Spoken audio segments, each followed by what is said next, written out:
narrows down to less than 100 miles.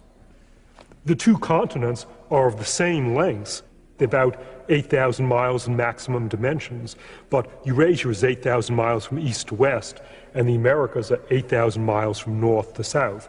It's as if these continents were rotated 90 degrees of each other.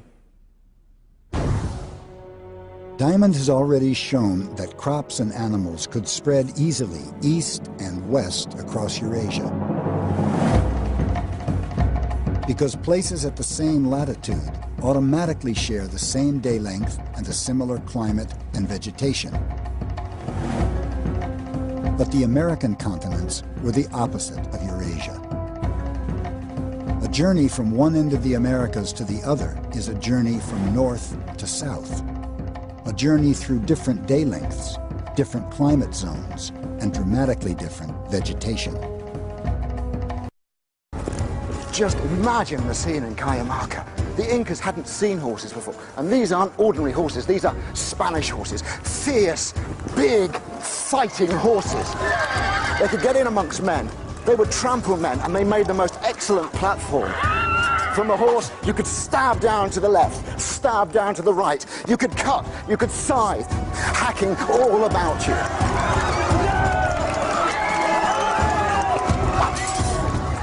If only the Incas had known that what you had to do against cavalry was stand firm, then they'd have been all right. They had superior numbers, but they didn't know that. They fled, they broke ranks, and then the horsemen could get in amongst them, and they cut them down. Possessed another weapon they didn't even know they had. A weapon of mass destruction that had marched invisibly ahead of them.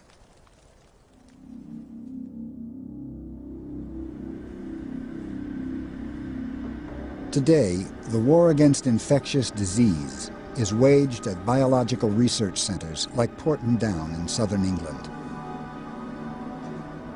They produce vaccines here against the world's deadliest viruses. In the 16th century, there were no vaccines, and there was no protection from the rampant spread of infectious disease.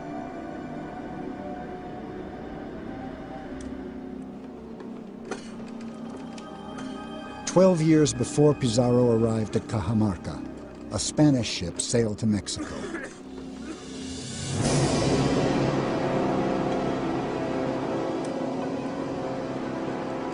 On board, one of the slaves was suffering from the first signs of a fever.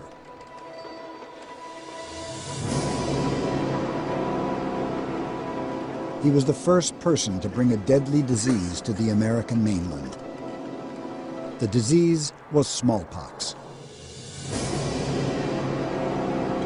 Within weeks, the smallpox virus would spread from a single source to infect thousands of Native Americans. Smallpox gets into the body when you breathe in the particles, and they attach themselves to the back of your throat and the inside of your lungs. About 2 to 3 days into the illness, then the classic rash appears. And in its worst forms, this takes over the whole of the body with initially pimples and then enormous blisters until the whole of the skin, starting with the hands and the face and then spreading down to cover the rest of the body, is taken over by the smallpox blisters. From that time on, the patient is highly infectious. Because each of those blisters is packed full of smallpox particles, then if you burst the blister, the fluid will come out and large numbers of viruses will be spilled onto whatever it touches.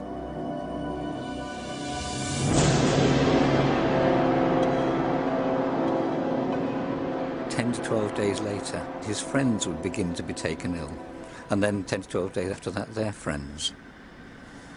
That kind of rate means the disease spreads exponentially. Its rate of increase gets bigger and bigger and bigger the more people are infected, until eventually it will cause tremendous devastation in the population. The first smallpox epidemic of the New World swept through Central America and reached the Inca Empire. Wherever it went, the virus decimated native populations, making them easier prey for Spanish conquest.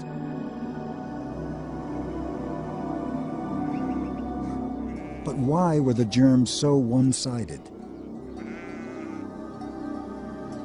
Why did the Spaniards pass their diseases onto the Incas and not the other way around? This is Pizarro's secret weapon. Pigs and cows, sheep and goats, domestic animals. Remember that Pizarro was a swineherd.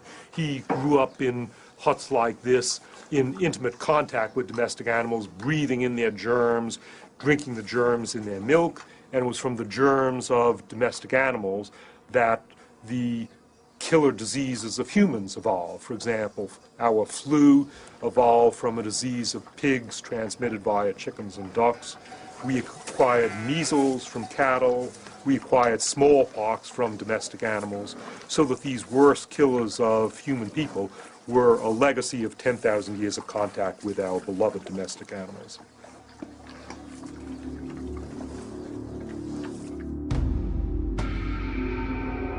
During the Middle Ages, infectious diseases swept through Europe and claimed millions of lives.